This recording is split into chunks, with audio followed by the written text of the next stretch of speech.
and then come to the subject. This is last one session we have on climate justice, approaches to the theory of climate justice. And tomorrow we'll go to climate change litigation, at least some of it. I don't think I'm very good at the subject, but you will have read the materials because this is future practice of law. Right, so let's reverse the sequence and talk about climate refugees. And the estimates vary from 40 million people to 200 million people. And the estimates vary because as yet there are no climate refugees. As yet the only time climate refugees happened was in the Darfur conflict. In the Darfur conflict in 2002, 2003 in Sudan, the UK activated the UN and the Secretary General wrote a report saying that Darfur is an environmental crisis. And he presented the rep to the UN Secretary General, a British representative, said this is due to the changing climate patterns in Sudan, that a civil war has resulted. And South Sudan was at North Sudan. This was the controversy. Two halves of Sudan, the partition, they became separate states eventually. But Darfur was where enormous massacre happened. So first time we find the report of Secretary General on Darfur and the UN's lack of any active role, but he produced a report. In that report and surrounding literature in that period, for the first time the phrase environmental security appeared. So, idea of climate refugees was recognized, but in the context of environment security. And you talk about security only in the context of civil war or civil strife or things like that. You don't think of security, you don't talk about security in peacetime. Or you talk on peacetime only to prevent conflicts. You don't argue about security very strongly. Darfur was the first recorded case where these so-called climate refugees, because I don't think there was doubt, there was massacre, but I don't think the people from Darfur who tried to come to EU and UK had any knowledge of Anthropocene or climate change or global warming. But yet, this is the first instance we can find where the refugees were dubbed climate refugees because of the doubt and because of the vulnerability caused by civil war. And since then, this idea of a climate refugees has taken round. And there is some literature, not much, which I have not included in your readings, even at-will readings. But there are some ideas about climate refugees. And the first idea is somewhat critical of the forecast, empirical forecast, how many refugees there will be. Minimum is 40 million, maximum is 200 million. I forget the name of the person who did this analysis. I'll get in a second. But even he said that this was a very, you understand Chalang? Hanumanji jumped over the ocean, jumping over the ocean and got something for Sita and Lady Sita. Chalang is a Hindi word. So he did Chalang jurisprudence. He forecasted. He forecast. And he himself said that this was a guesstimate, informed guesstimate. It was not a real piece of statistical analysis.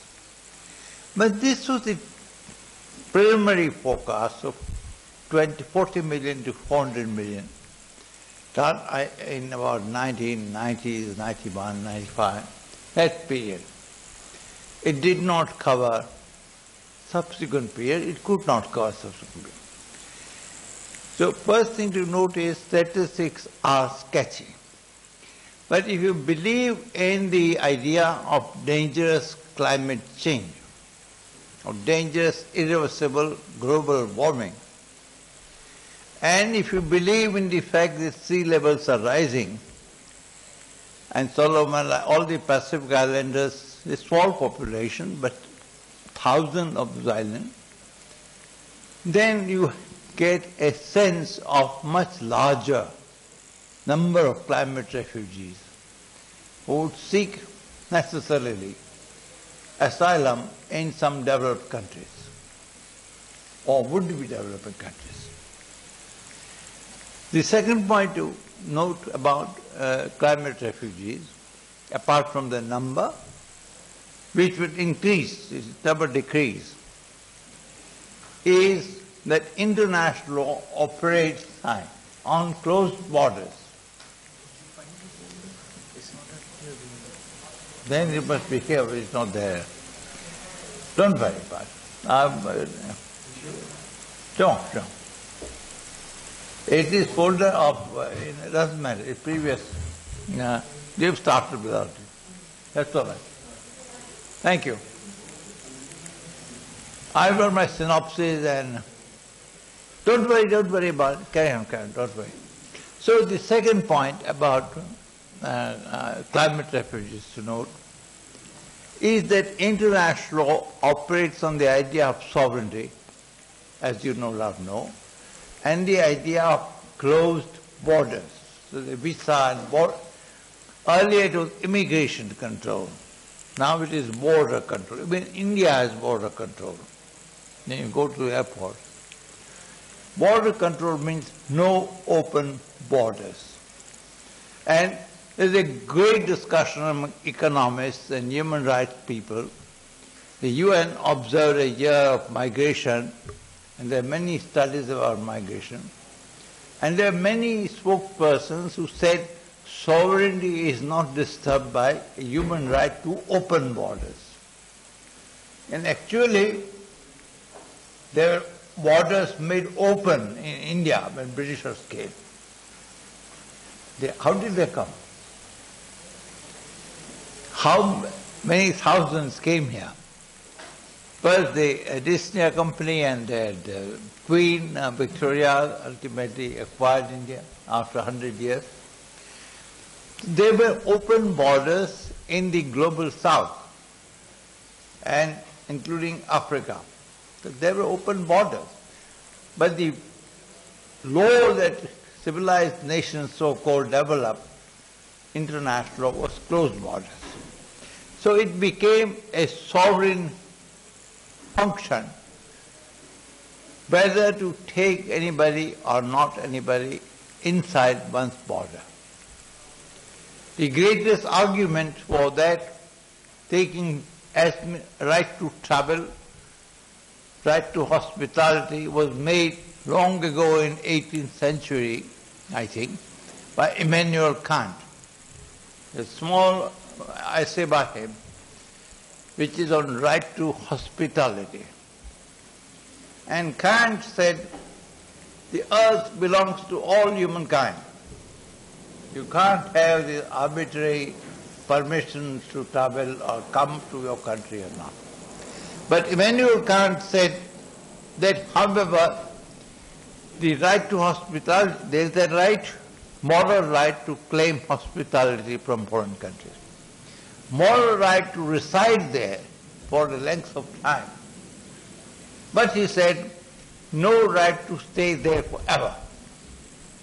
But he did two steps ahead, at least, that there's a right I can travel, and that right is now recognized in a garbled way, in a different way by international law, that you apply for visa and you get a visa.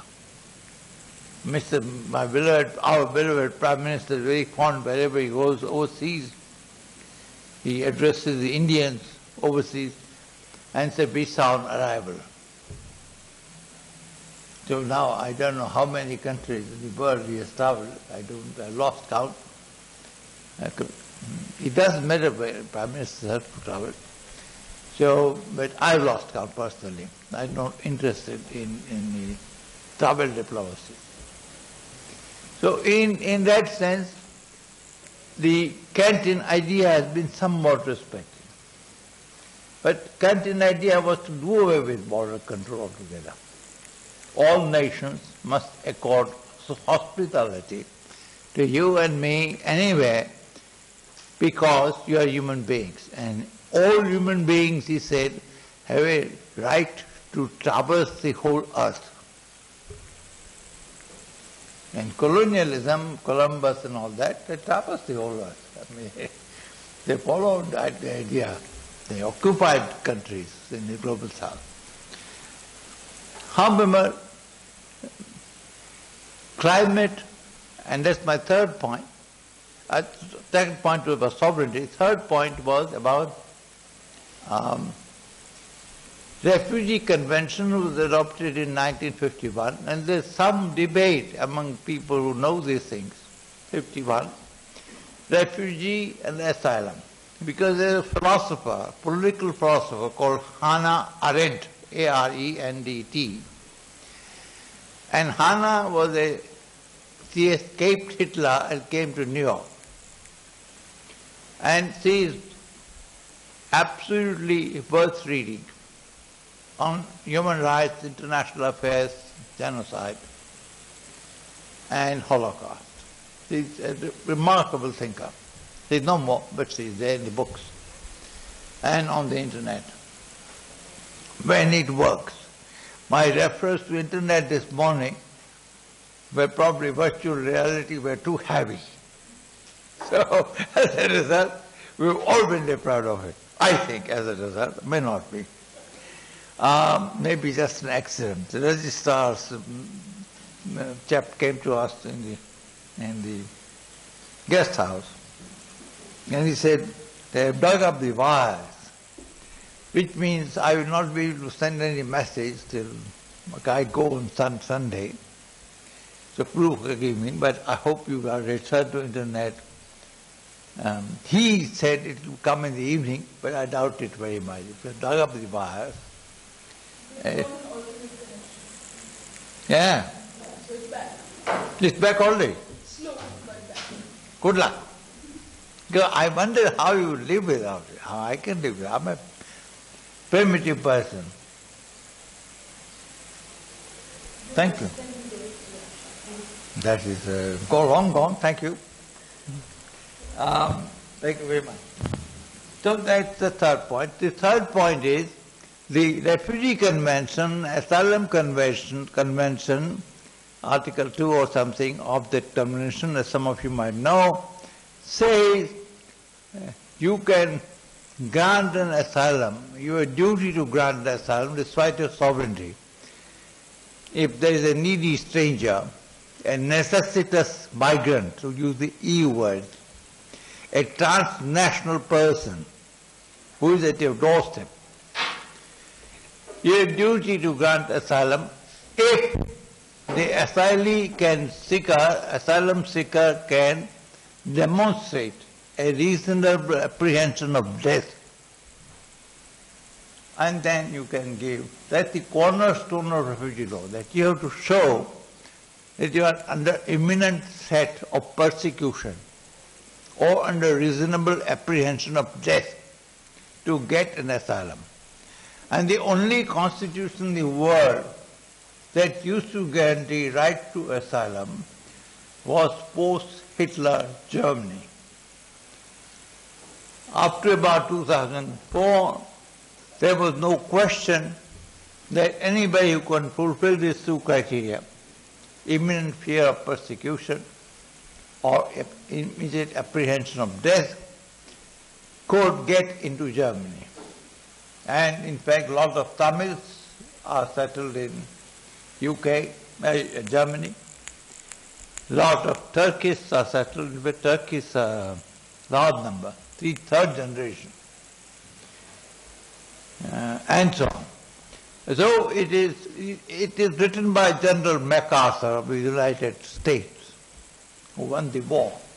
And General MacArthur wrote the Japanese Constitution and the German Constitution. But German Constitution, the basic norm of German Constitution is to respect human dignity. And that article there, not in preamble, in the basic, it's called the basic law, in the basic law itself. The human dignity is a paramount concern. Over last 10 years, they've amended the Constitution. I used to get a lot of reference from Heidelberg and other universities because asylum seekers portrayed conditions in their country and they needed to verify it. A lot of Punjab people during Bindran Valley wanted to migrate. So some things came at my desk, and to the best of my ability I gave so-called expert opinion. Remember, I'm an ad hoc expert. I gave an ad hoc opinion, and some asylees, the result, were allowed entry to Germany. But that's the Refugee Convention. The question in climate change and global warming is different. Do you need a separate category of climate change refugees? You need to rewrite the convention. Or would the climate refugees affect other refugees? Those like in Sudan and Darfur, like in Sri Lanka, like in Pakistan or Somalia, Syria. This is the Syrian case. Would it impact with climate refugees, supposing you were to rewrite the convention, would it have a negative effect on the human rights of the refugees so far recognized? That's the critical question raised by some people. I don't have a ready-made answer to that. In fact, I have no ready-made answer to anything.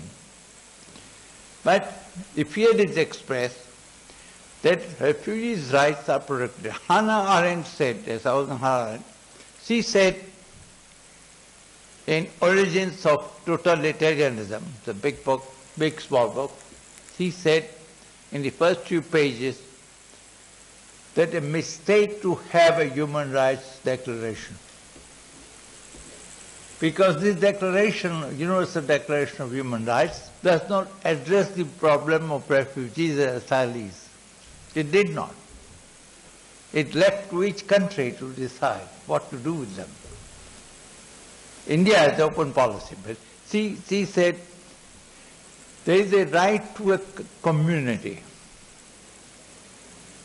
right to natality, right to nationality. You belong politically to a community.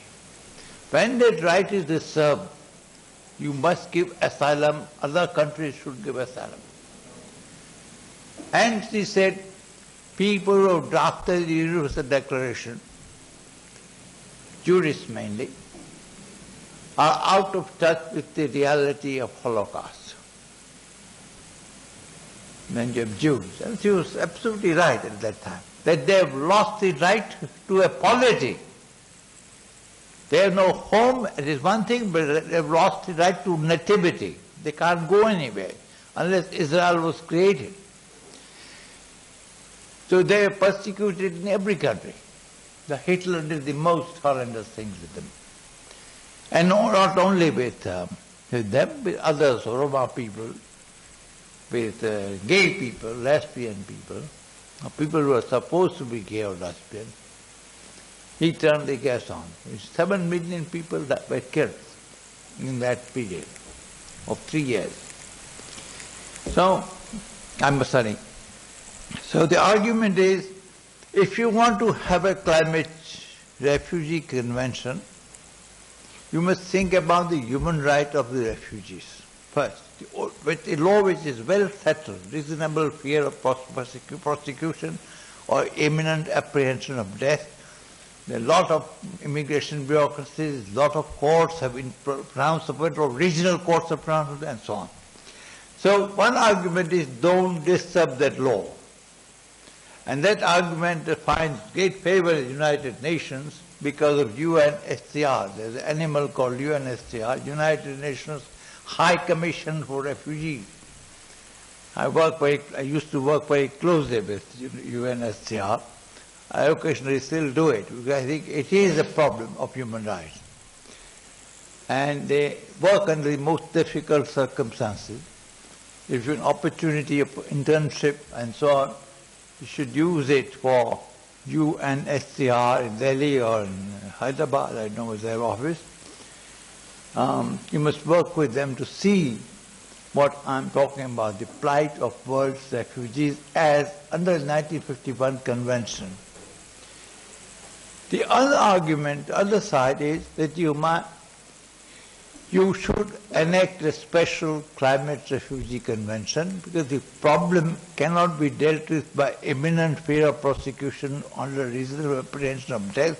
Maybe you can stretch it because they are under, if they don't leave, they are under imminent sea levels rising. They can't even reach. So you can use that convention. But they are saying countries must accept obligations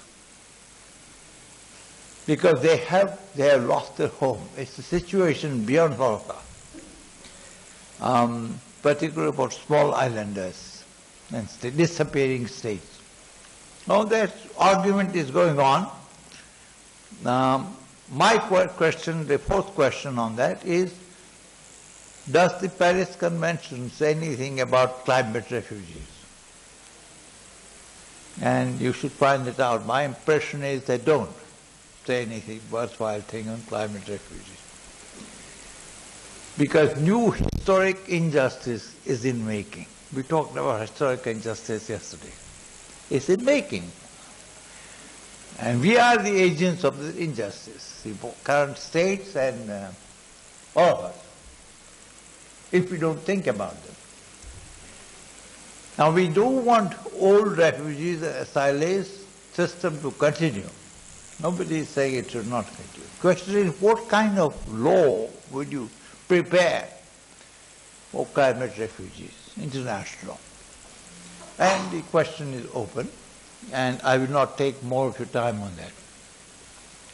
At the moment, the climate refugees are only beginning to happen in it's a small island state, because the sea levels have risen and they cannot live in the islands, small island. At the moment, perhaps the problem is manageable. But when there is mass migration, which will happen by 2020 or 30, or 40 at the very most, where will these people go? That's the problem of human rights, the problem of the future, and justice of the future. Where will they go? That's the problem. If you say, I'm a sovereign, I am not going to open my borders. If I open my borders, I have to give roti, kapra and makan for them, I have to give them all the human rights. How do I do it? So some people are saying, the old Kyoto principle, common but differentiated responsibility, and special capacities should be brought in dealing with climate refugees. But Kyoto Protocol is out now. The word common and differentiated, the phrase historic injustice doesn't appear in Paris.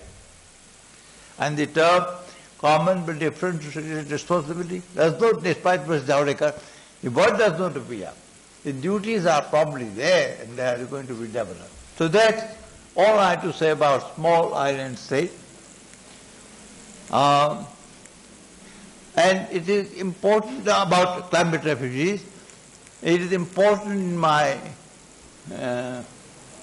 screed last time, I did not cover it, but the quotation from Maxine Blackett, no, Maxine somebody. It is there in your reading and your notes. And Maxine Buchanan said that we are faced, and there is a wave of studies on Kiribati, Vanuatu, Nauru, Fiji, all the Pacific Islands.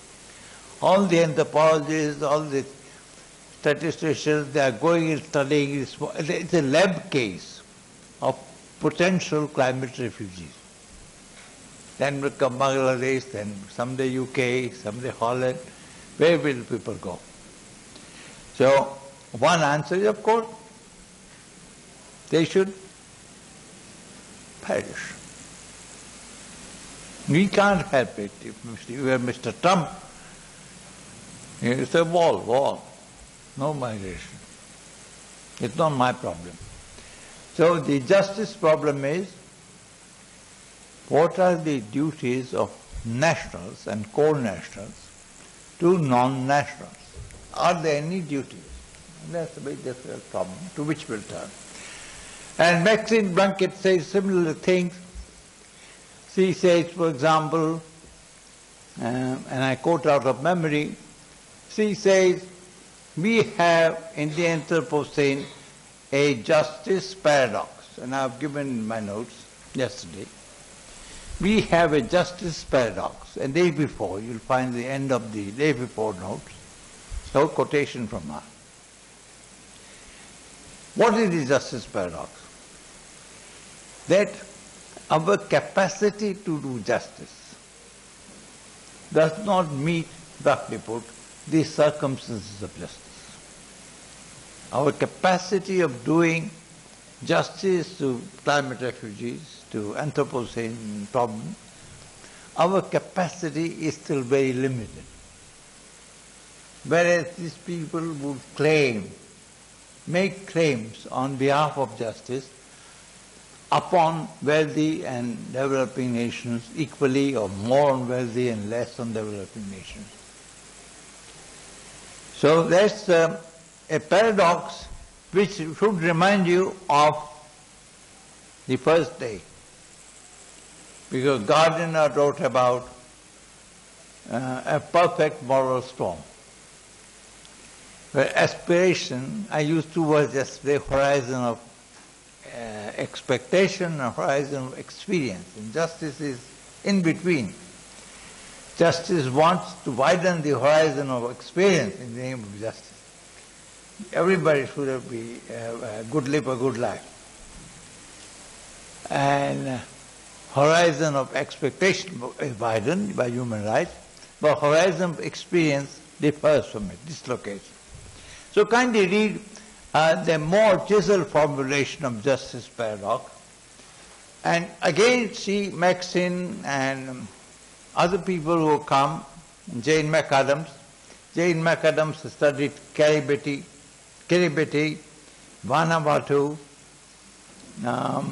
and some other island. French are studying Tahiti because that region was colonized by various powers, European powers. Portuguese power, Diego Garcia. It's a fueling stop for American planes. And Portugal, it belongs to Portugal, that's why it's named Diego Garcia. And that is in between, in the Pacific Ocean, in between Los Angeles and Auckland, when you travel, New Zealand.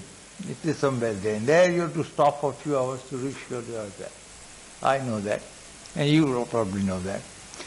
So, many of these islands are caught in the perfect moral storm or in justice paradox. And Arendt had a very good phrase which I constantly use, which was a brilliant phrase. I used it ad nauseum, but I still not tired of it.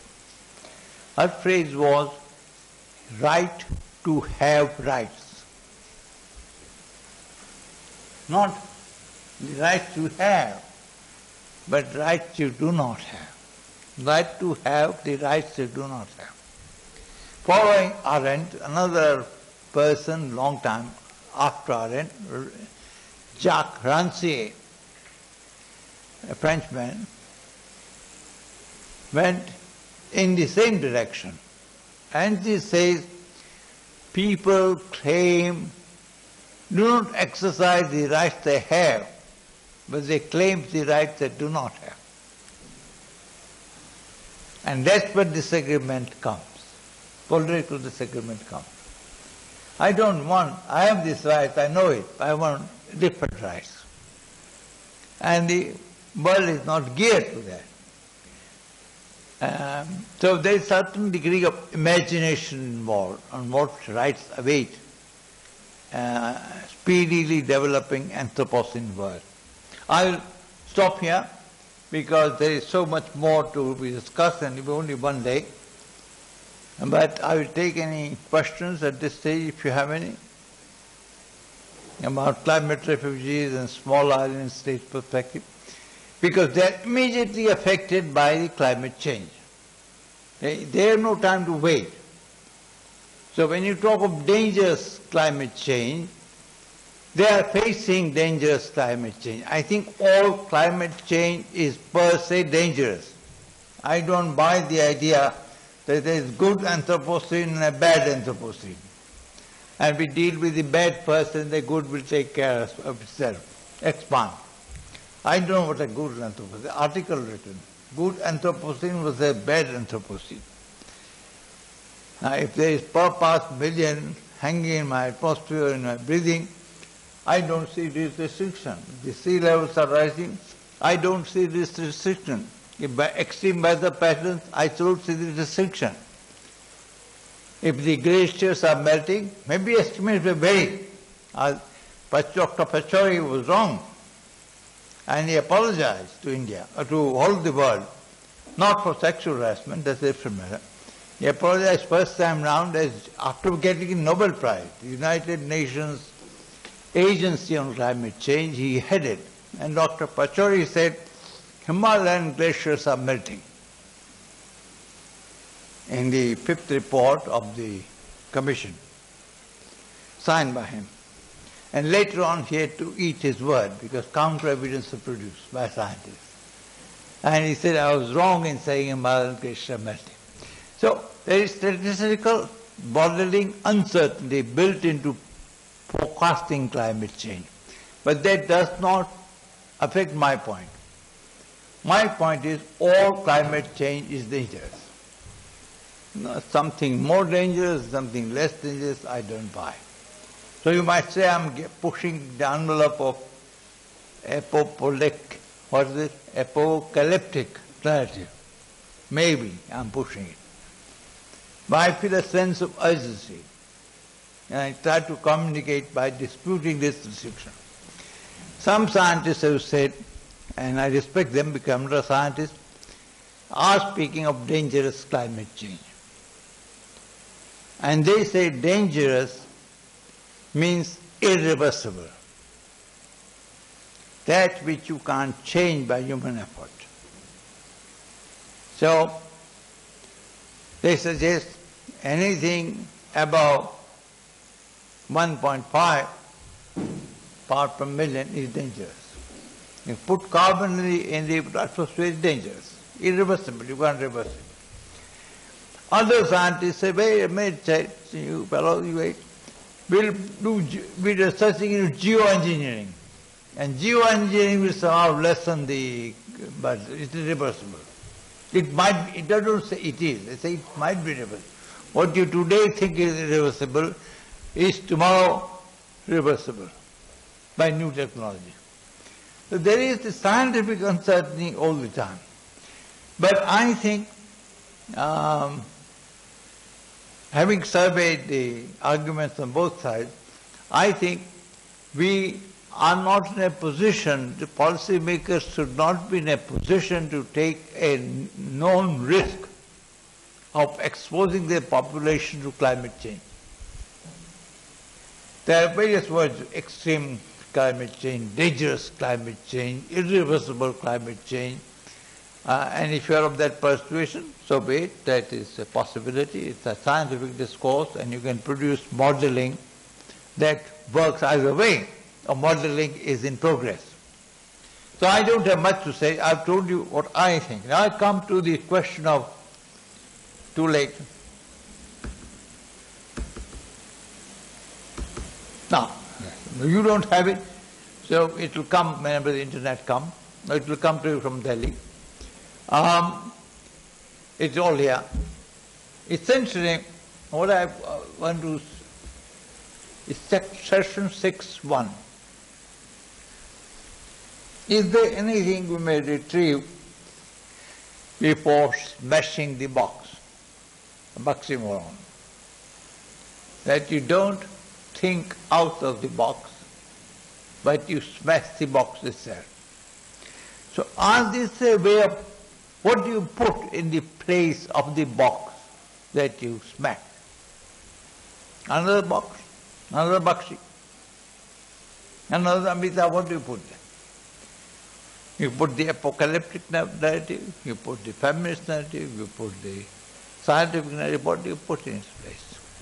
Alternate history, alternate humanity. The big question. I'm concerned only with justice. What is the box we should smash is my question. Before that, the small claim, I hope it is acceptable. The small claim is we must think afresh and we must think anew.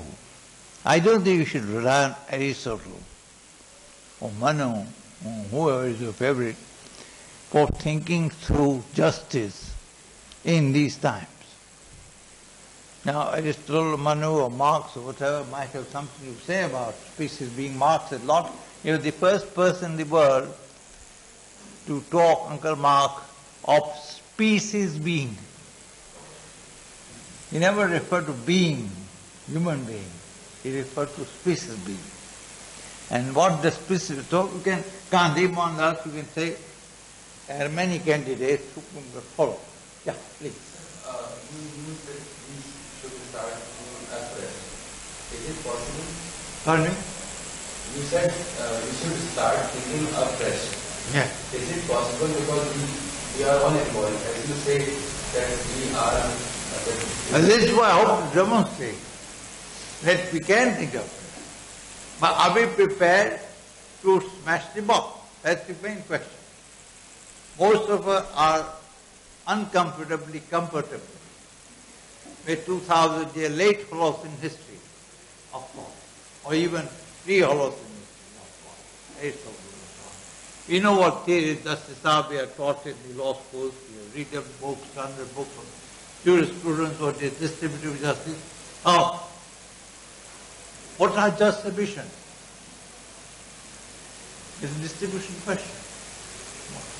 Kyoto arrived at one formula. It said schedule Annex 1, Annex 2 countries, Annex A, B.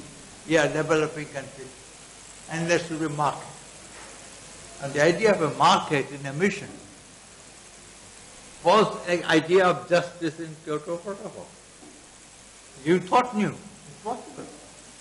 There was no such thinking before that. Even the law of the sea, apart from the land law of the sea. But complete renovation of the law, a theory of just emissions. What does it mean? How to distribute emissions? You take into account 200 years of industrial revolution, where they polluted, where there was no awareness of anthropocene, and you say you're responsible from 1600 onwards. Kyoto Protocol said historical injustice, justice, take into account. So that Annex A country were supposed to pay for cleaning up the planet. Annex B country could not have come into existence when there was empire. So you occupied India, you occupied China, but all of China, you occupied whole of Africa. There's a small state called Belgium near Holland. And King Leopold, the beautiful book on him, that book, is by Pakenham on gambling for Africa. And he quotes King Leopold of Belgium. He said, every European power is a magnificent piece of cake. This was his word. And I want a slice too. And he went and occupied the whole of Congo, little Belgium. I used to tell my Dutch friends, they wanted me to play cricket, teach them cricket. And I said, if you hit a boundary, it will go to Belgium. Ball will be lost. Borders are so, all Belgium, Luxembourg, Holland, and something else are the size of less than Haryana. You see the politics of size. So I said, if I teach you how to do it and you hit it, it will go a six. A sixer would be Luxembourg. You bet here, because they are so close to each other. So this man, King Leopold II, said, I want a piece of that cake. It looked like a cake to him, I don't know why, in the map. And he sent his troops and occupied a huge subcontinent in Africa called Congo. So this is a tiny little European power empire. So the argument is, from historical justice, that you pay for what you have done. You have polluted the planet, you cleaned it up. That was not the argument in Montreal Convention, it was cost benefit. Americans will be hurt by ozone layer with holes. So it's possible, in my mind, to think of it. Yeah. My problem with this, your last argument is that if I am facing or disturbing environment, whether I am capable enough to clean that environment, that's something which a follow-up question is. Of course. You are capable, and that's a big question of just emission. Suppose you stopped emitting carbon to air. What would you have to do? You would have to reorder the national priority. You have to get rid of fossil fuel. America is associated with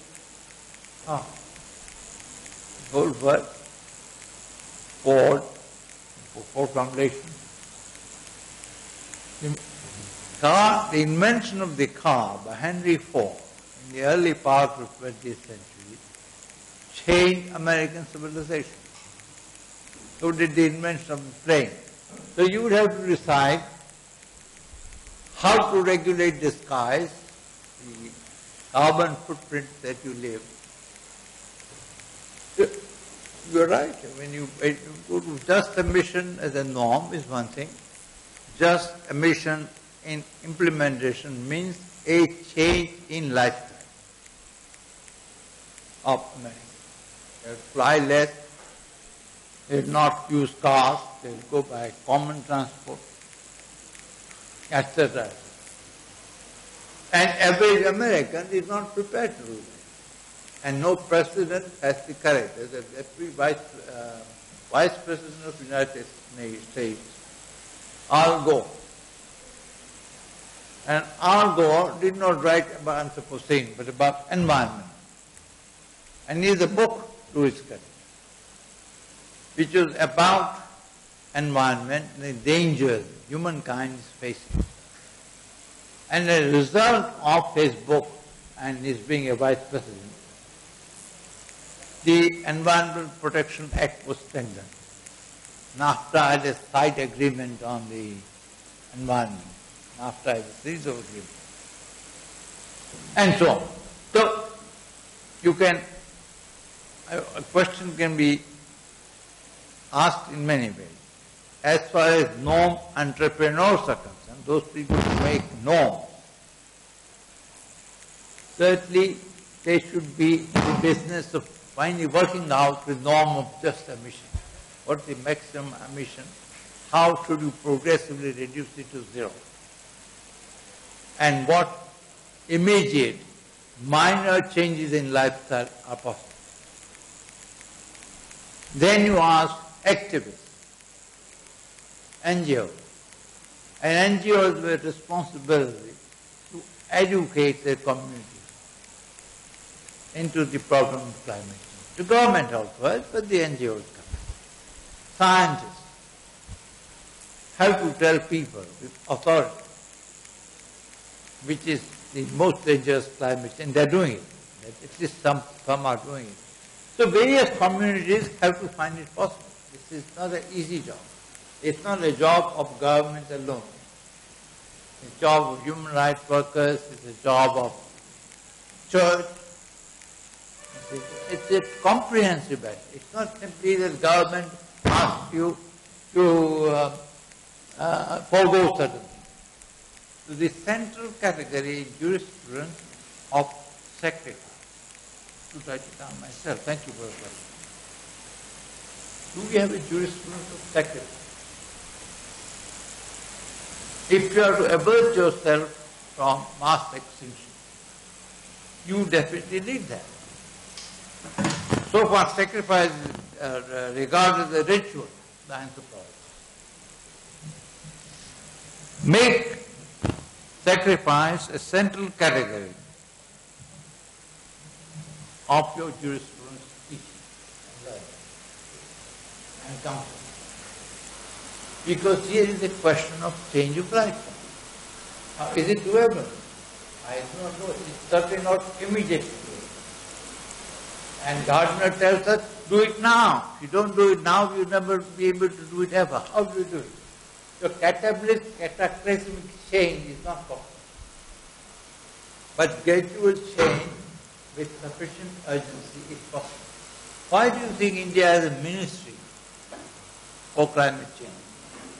India has a ministry for climate change. By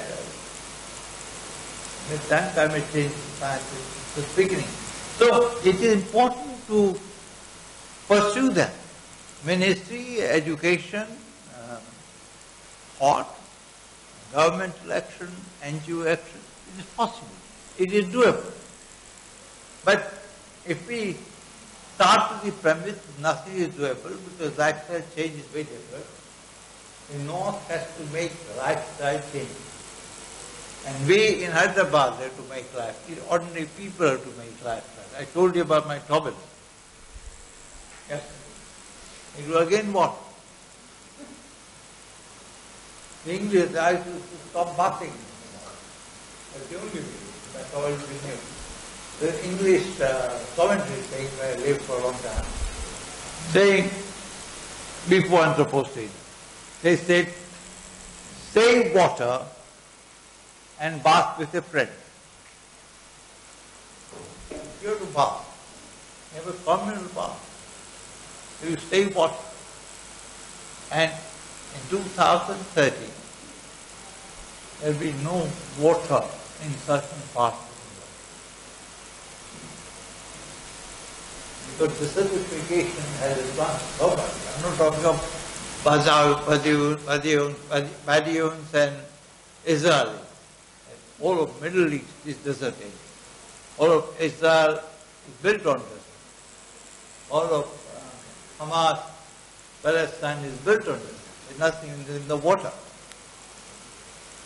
Water scarcity is and access to potable water, drinking bottled water. It's going to be a problem by the latest Water Congress of the UN 2 years ago. Water is a serious problem. You will not have potable water because drought and desertification are increasing rapidly. And you can't give technologies to transform the saline water, desalination plant. There are technologies to go water from the sea and make it drinkable. I don't know what is taking place. So it's very important, rather than take a view which is saying nothing can be done. I know the problems are very many, but I think something must be done. And we must take interest in the ministry. think about biodiversity law and convention.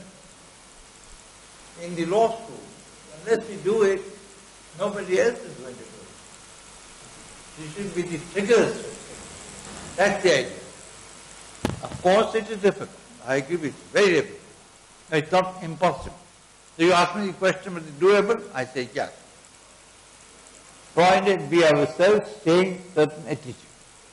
How do we develop a jurisprudence of sacrifice? To form jurisprudence of rights. Our jurisprudence is basically of human rights. Human beings should have so much, and of development. Our jurisprudence is not one of sacrifice. Now how do we develop it? And once we develop it, how do we sell it? How do we get people to agree to it? It's a difficult, a long-drawn process.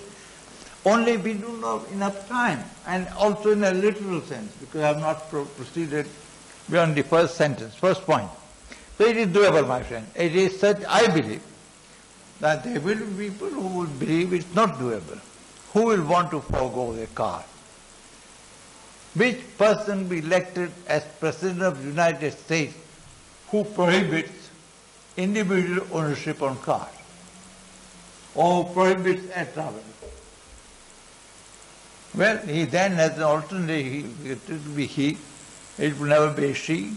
Last time we had a she, we did Russians release the email and she lost.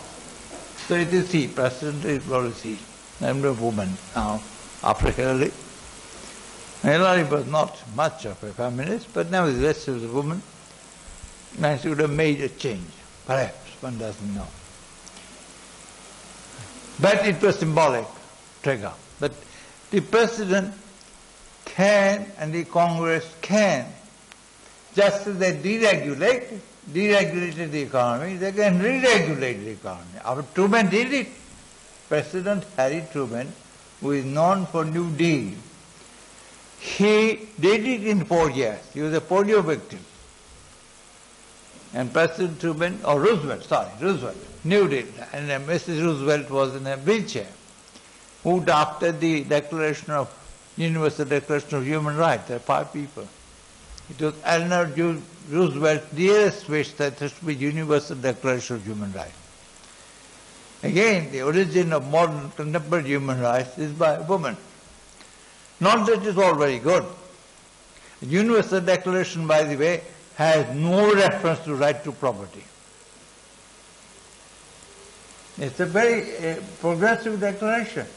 It doesn't say the law should protect the right to private property. It's silent. It says law should provide democracy as a basic human right. So in a sense that it's a fundamental document of human rights. So Roosevelt did it by the New Deal. There's a living example I was forgetting. So there is, try to change your mind a bit. It's doable. When you want to do it, people, that's why you are in power for. You are in power because you want to do things as human beings. If you are in power only to help the corporations, that's another part of but that's the power you do it. You are in power only to put back Obamacare law. You can do it. If you have power to protect laborers, you have the power to do it. So certain bitter pills should have to be swallowed by everybody. I do not see in India a family as each member of the family has a car. The National Green Tribunal has now ruled that no car which is 15 years old in Delhi will be registered. That's much pollution less. India can legislate against firecrackers, which is the source of greatest pollution. And we eat every day in Delhi, either Guru Nanak birthday or some marriage or some Diwali or some such symbolic thing. Hindus are the greatest polluters of the earth, in case you don't know it. Air conditioners? Air conditioners, that emit a very dangerous gas, radon, which goes up. The Westinghouse is now working with alternate. They find, because they are in the business of And we had Dabur, Bombay, Dabur electricity plant, and the great struggle of people ultimately had to go. So there is possible, I mean it's doable. I think it's doable. At least I think so. But I hope you will take a more positive view. Anyway, so how do we establish the new normal? How do we reimagine, retool, recraft our law, our legal understanding? And how do we draw a bright line between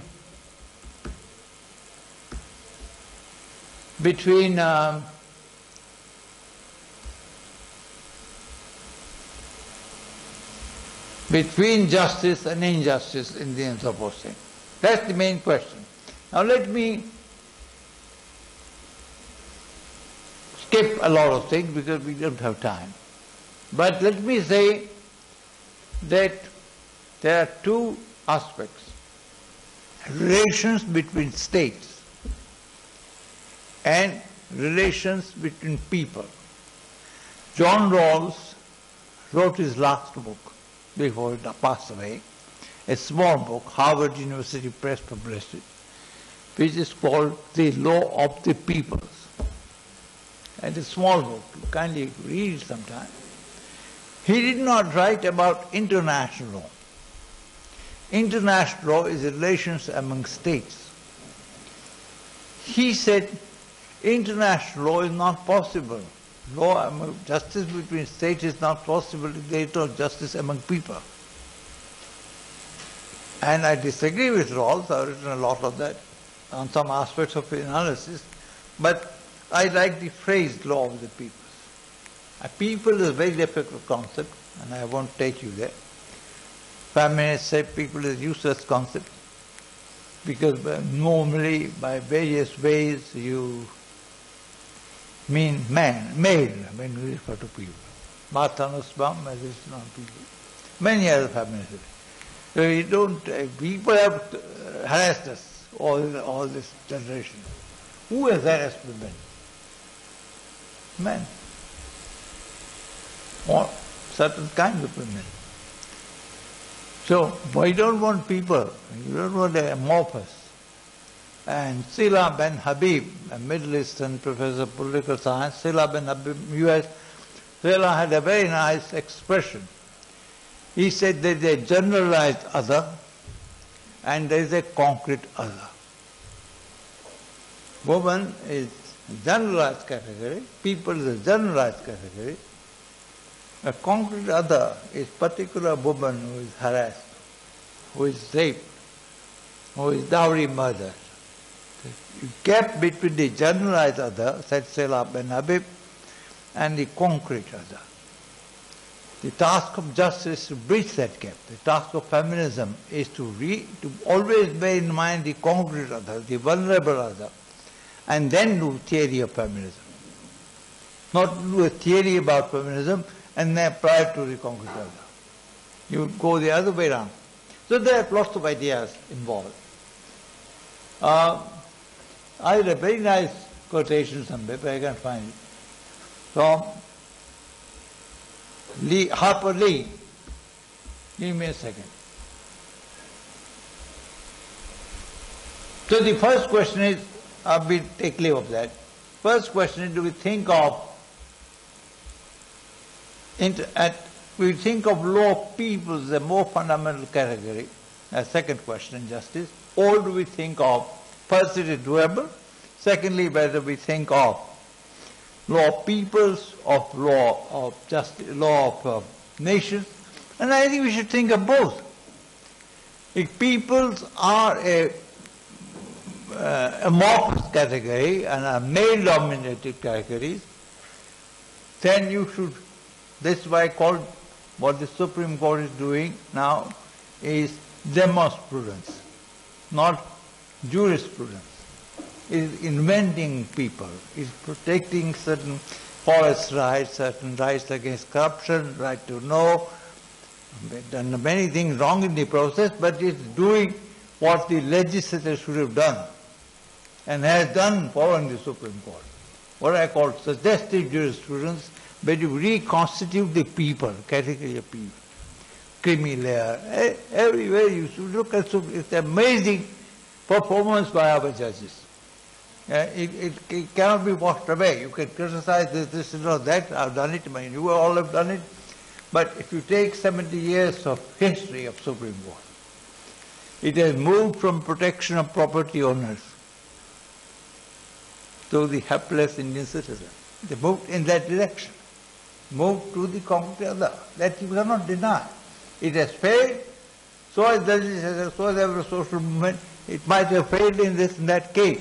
But that doesn't take away the move towards people. The judicial power is also held in trust. That doesn't take away from individual judges' corruption or misbehavior or bad judgment. No. It is in place. But as a whole, the institution, imagine the Supreme Court of India was the Gopalan type Supreme Court. Imagine if social action litigation had never happened. Imagine if Article 21 was only Gopalan, not Maneka. Just imagine the condition of India. And this court has, on the whole, changed it. So that's the way one way to look at institutions. And we played a little role in sensitizing the judges. That's the different history is written, or if it is written, the role of activists, the role of law professors and role of law students in creating this movement will be demonstrated. There is ample material, facts which can be demonstrated. So therefore,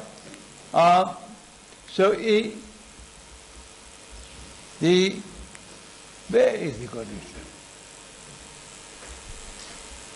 I must have it, because that is, without that I can't proceed.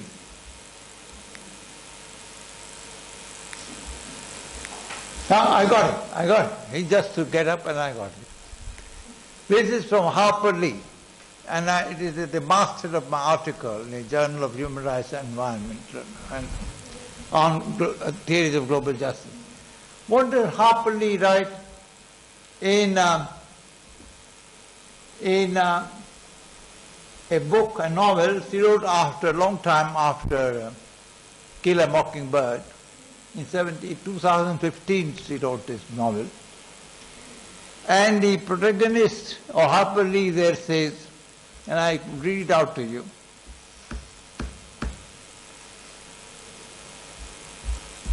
Now, I need a watchman to tell me, the woman says. I need a watchman to tell me this is what a man says, but what he means. I want the watchman to know what he says and what he means. To draw a line in the middle and say, here is this justice and there is that justice.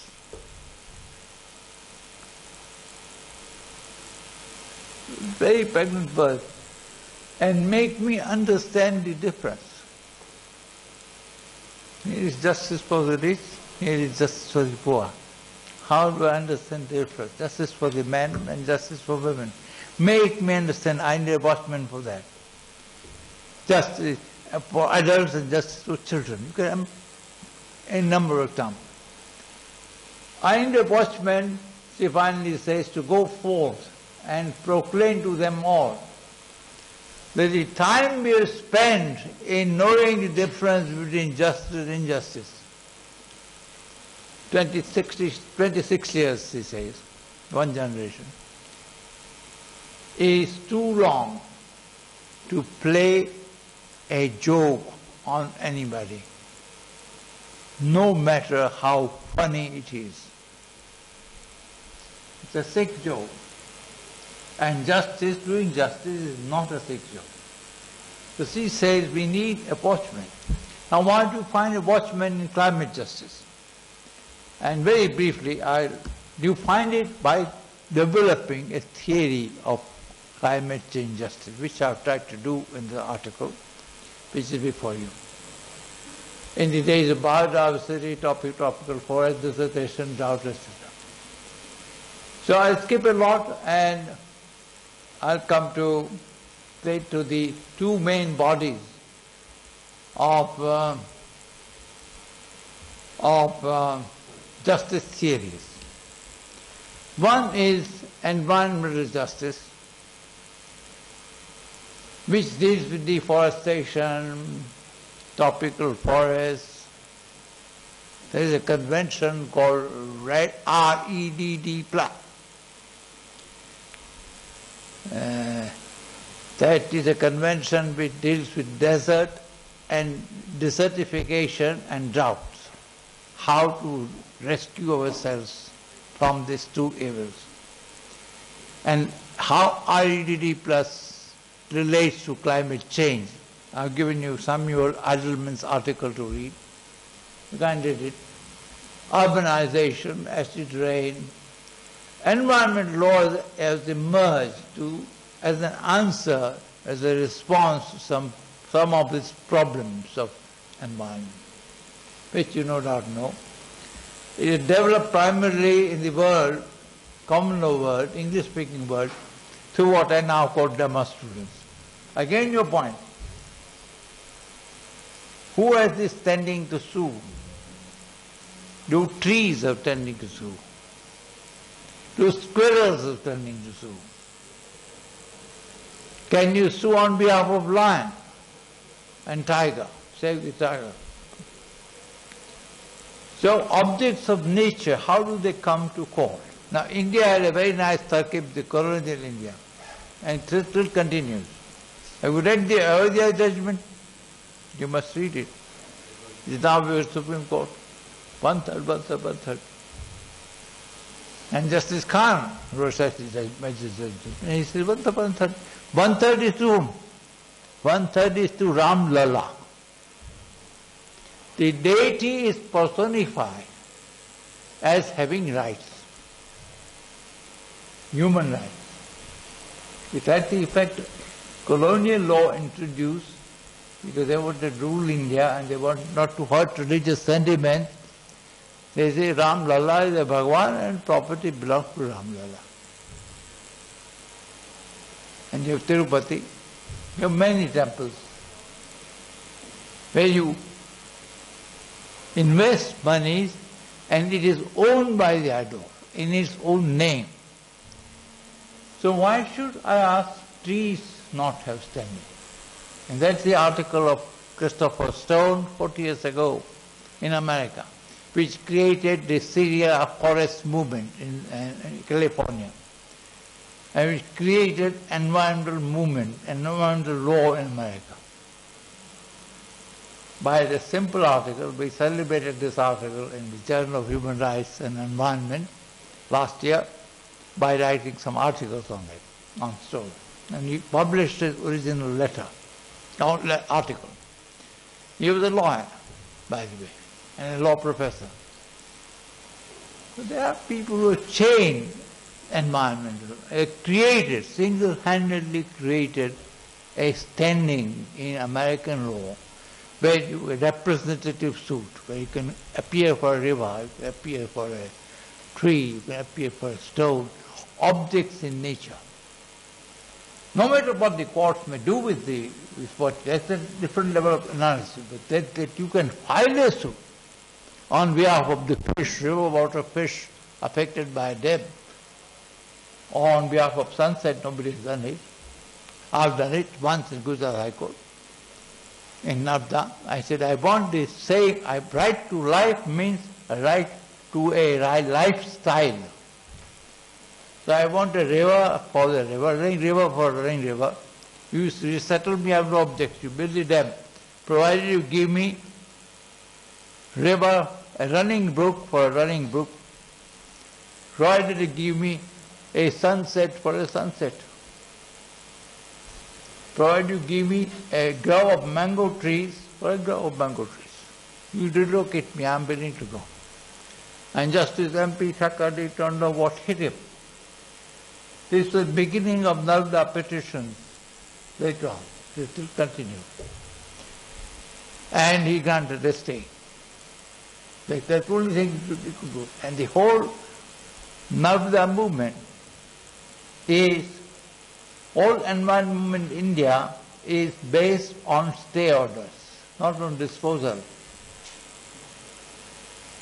That during that stay order, social space, Mehta Patkar became world known only because Supreme Court granted the stay to the dam.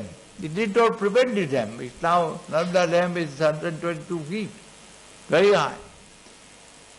But Narmada Bachao Andolan, Madhya Pradesh, Maharashtra, Gujarat, it became a national movement. And she became a great activist. And that is the gift of the Supreme Court stay order. So stay order movement, stay orders have a constructive use for social movement because they are under the protection of the Supreme Court. And that's a very good thing.